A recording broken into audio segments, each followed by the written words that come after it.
Hi, it's Sandy Wiley. Today I'm going to talk about, should you fulfill your sexual fantasies? Now, everyone has fantasies. Some of us more than others. One of my sexual fantasies, I've had many sexual fantasies, was to be in a threesome, a menage a trois, okay? But not with two men, instead with a man and a younger woman, of legal age, of course. Now, I've never done this fantasy.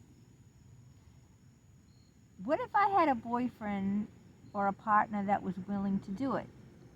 Now, here's where it might not be a good thing. Even if two people are willing to indulge in such a sexual fantasy as a menage a trois, with either two men and a woman, or two women and a man, or do an orgy.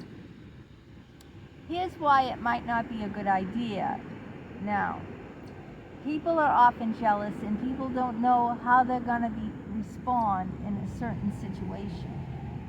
I mean, it might be sexually exciting to want to do that, but then after the fact, one person might be very hurt or very jealous that their partner was with somebody else, or they might look at someone else's body in comparison to theirs, or they might think their partner gave the other person more attention than them, and it could be ruinous to the relationship, to the primary relationship.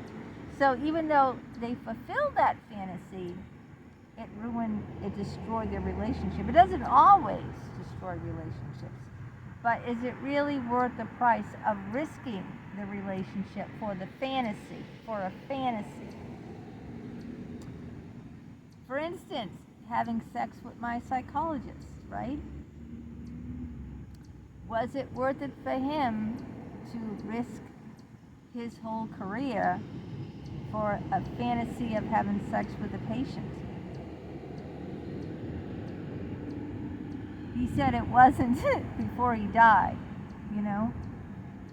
So, fantasies can destroy your life if you act them out. That's why they're called fantasies, because it's exciting to think about them. But often when you act them out, you act out in the fantasy, then it can be ruinous.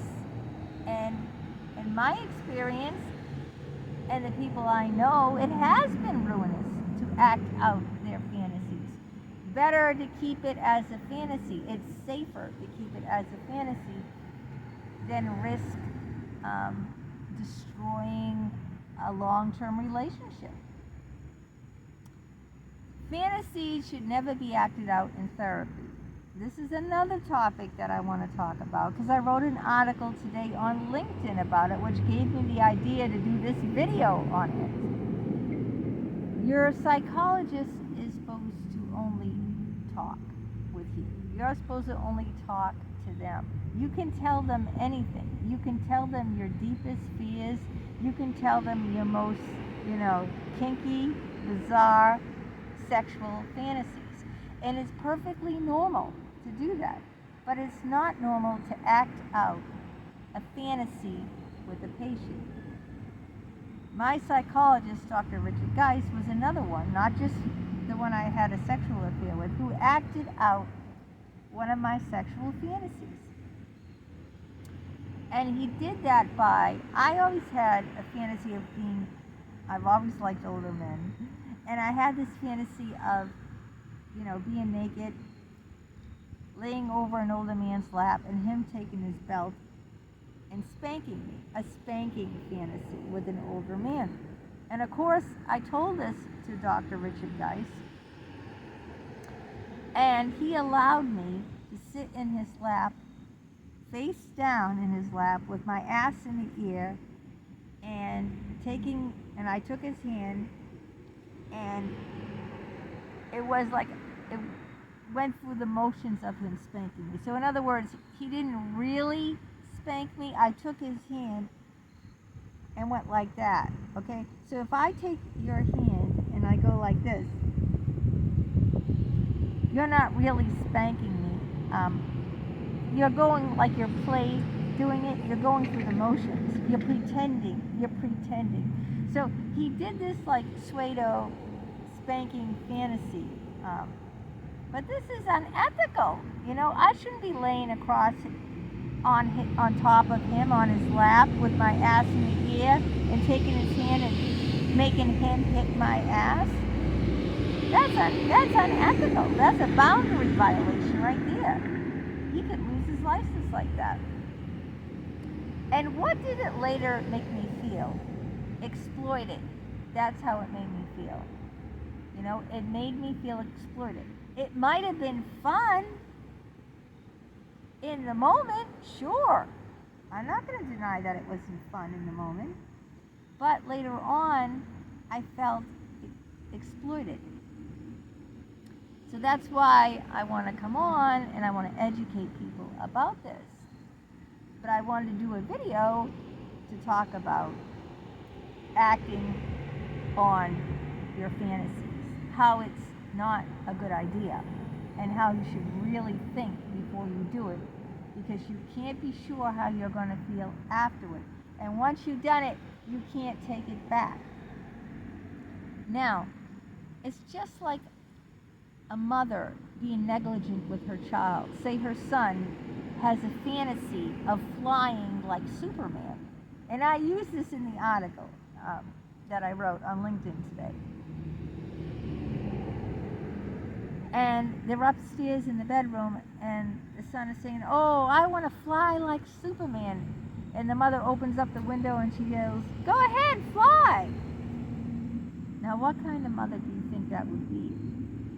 If she made her son believe he could fly, and he jumps out the window and either breaks his neck or back or whatever, or worst case scenario, dies, you know? What kind of parent do you think that is? What kind of psychologist do you think Dr. Geist is in allowing me to play my fantasy out? Here's another one he let me play out. I swear to God, this is all true. I mean, if I were you, I wouldn't believe it. Because the truth is, in my life has been so friggin' bizarre that if I was someone watching me, I would say, that girl's making that all up. But I've written books. I'll give you the link below to Love Bomb by a Harvard psychologist. I didn't make it up. Might sound crazy and far out, bizarre, but another fantasy I had is walk the dog fantasy. So I went to the pet shop. I bought a real leather dog collar with spikes. This was all in the pet shop in the dog section. Okay, this isn't in like a kinky shop like Adam and Eve, or you know those shops that sell, you know, vibrators and, you know, porn and all. It wasn't. It was a real pet shop. This is a real dog collar that's leather with spikes. And I got a real heavy, thick chain leash. And I got a real dog bone. I'm not kidding. So my fantasy was to be a dog to my therapist. Now, instead of the psychologist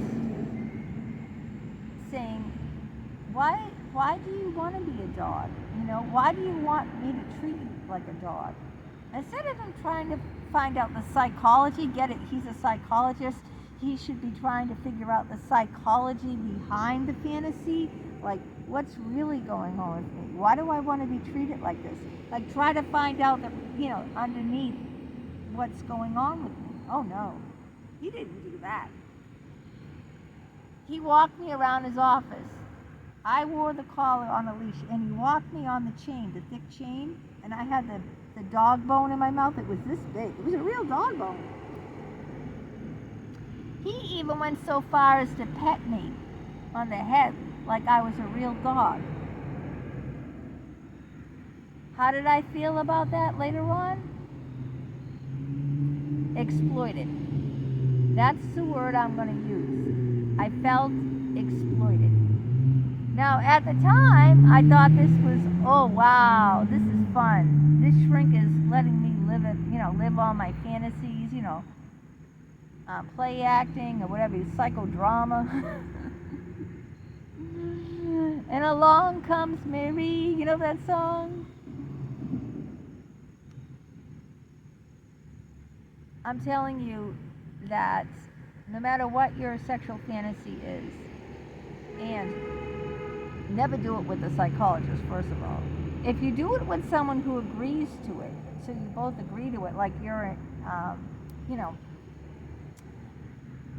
with your partner, and you want to find an outside person to spice up your sex life, you better give it some good consideration. Because even though you think you can handle it and it's going to be really exciting, and you both agree to it, one partner wants it more than the other usually. That's what I find. One partner really wants it, and the other partner is just going along with it, And that happens a lot in relationships, and not just about sexual things, about a lot of other things, Like in my relationship with my husband, my husband really doesn't like to travel. I love to travel. So, we go on vacations, but he's really just going along with it. He really doesn't want it. So like in these fantasy scenarios, a lot of times a couple will say, well, we both agreed, but it really was the fantasy of one person, not always, and the other person just goes along with it. And they think it's all right, it'll spice up our sex life and whatnot.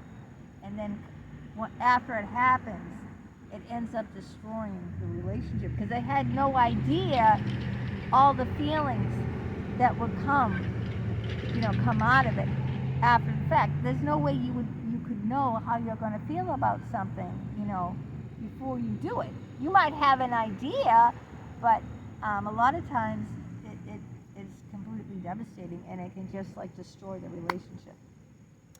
As my sexual fantasies destroyed the relationship with both Dr. James Barbaria and Dr. Richard Geist, acting out in therapy is not ethical.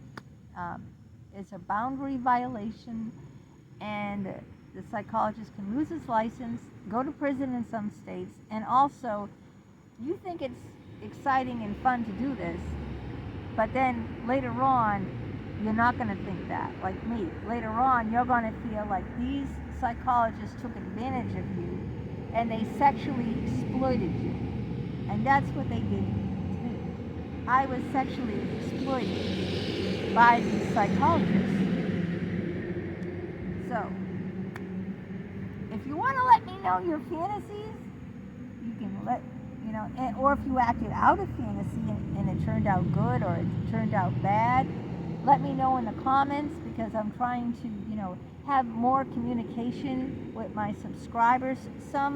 I just have a handful of subscribers that will comment all the time, and then most people don't comment. And I think the whole fun of having a YouTube channel is to, comment, to have the subscribers comment, so that, we can grow and we can learn off each other. You can tell me about your experiences, from the topic I talk about on the video, as well as hear about my experience, and then we have an ongoing dialogue, and that's what makes it really interesting, hearing about other people's experience.